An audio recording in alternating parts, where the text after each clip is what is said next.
dúvidas sobre um assalto cinematográfico na região mais rica da cidade de São Paulo.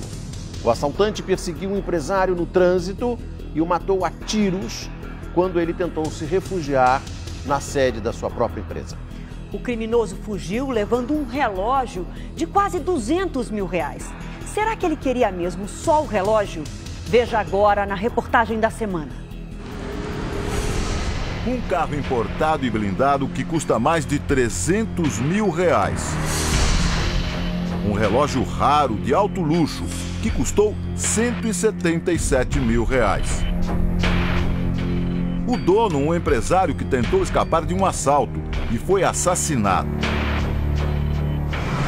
O crime aconteceu no Jardim Europa, bairro Nobre de São Paulo.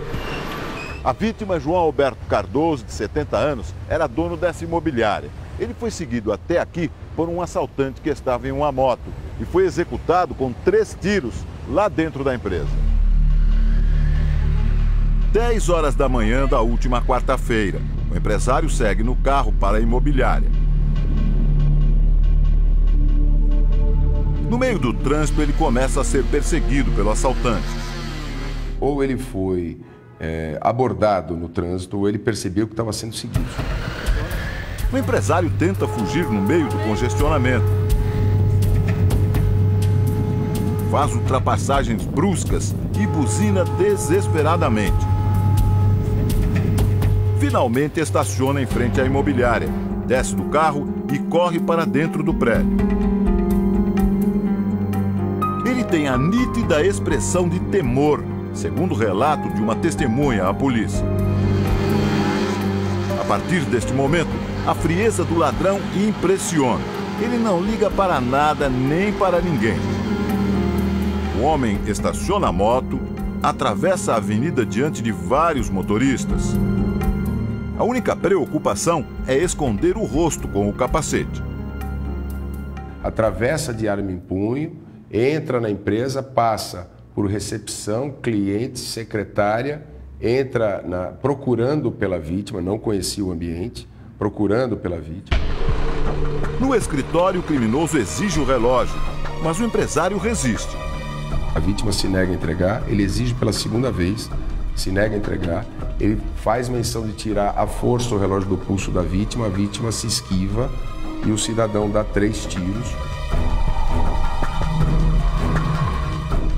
Todos os tiros acertam o empresário. Ele é atingido no rosto, no braço, no peito. Aí ele vai lá e tira o relógio. Tira o relógio com a vítima já caída. Aí ele sai calmamente, sobe na motocicleta e vai embora.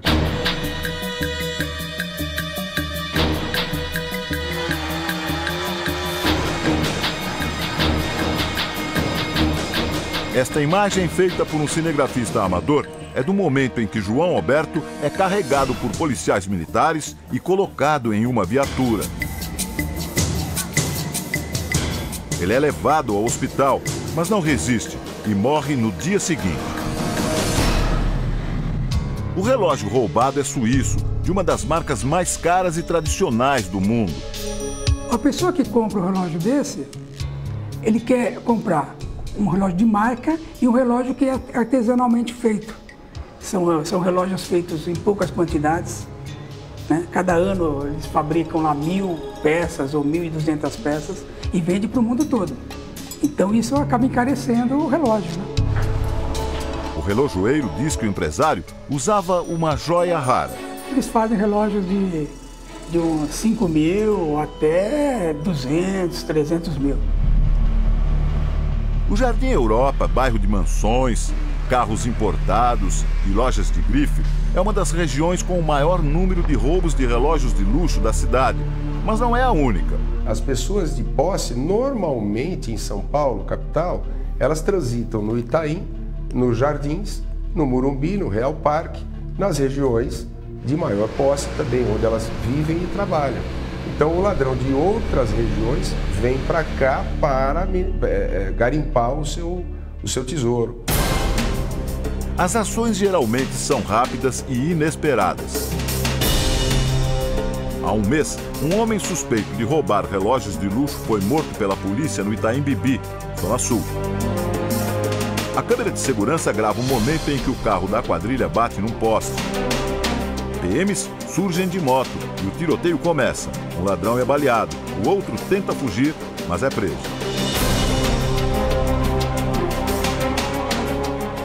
Nesta ação flagrada no ano passado, 2 homens descem de um carro importado e atravessam a rua. Quando a vítima passa a pé, com sacolas nas mãos, eles anunciam um assalto e roubam o relógio. Em seguida, os ladrões voltam para o carro tranquilamente.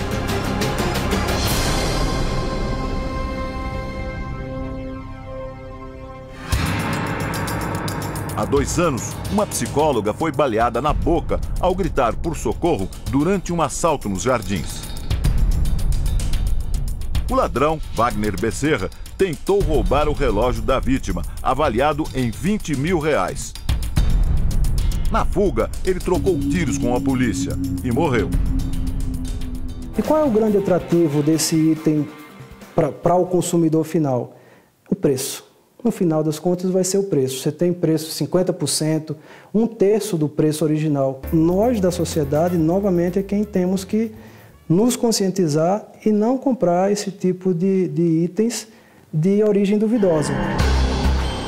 No caso do empresário João Alberto, alguns detalhes do crime intrigam a polícia. Um deles é o comportamento do ladrão. Quando ele atravessa a rua de arma em punho, ele podia encontrar com policiais militares, civis, guardas civis, populares armados, eventualmente, ou que quisessem proteger de alguma forma. Quando ele entra no estabelecimento, ele podia se encontrar com um segurança particular contratado, por exemplo. Como também a vítima poderia estar entrando para pegar uma arma para se defender.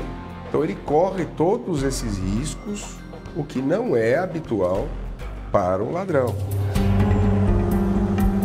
Outro fato que causa estranheza é a vítima, que estava em um carro blindado, ter saído do veículo. Se ele tivesse permanecido dentro do carro, o cidadão com um revólver do outro lado, ele poderia atirar quanto ele quisesse, não ia atravessar essa blindagem. Daria para ele chegar numa delegacia ou num posto da PM. Procure enfim. Até guarda de trânsito, sabe? Viatura que está andando pela região. A polícia diz que já tem um suspeito e confia que uma imagem até agora não divulgada esclareça o caso. Até agora, a hipótese mais provável é que seja mesmo mais um crime de latrocínio. Os casos de latrocínio, roubo seguido de morte, mais do que dobraram aqui na cidade de São Paulo no primeiro mês deste ano. Em janeiro de 2012 foram 7. Agora, em janeiro, esse número chegou a 15. Os dados de fevereiro ainda não foram divulgados. O que significa um aumento de 114%. E o conselho é sempre o mesmo. Evite se expor e nunca mesmo reaja. Se ele vivesse mais 10 anos, quantos outros relógios ele compraria? E ainda que não comprasse nenhum, esses 10 anos certamente valeriam muito mais do que os R$170 mil do relógio.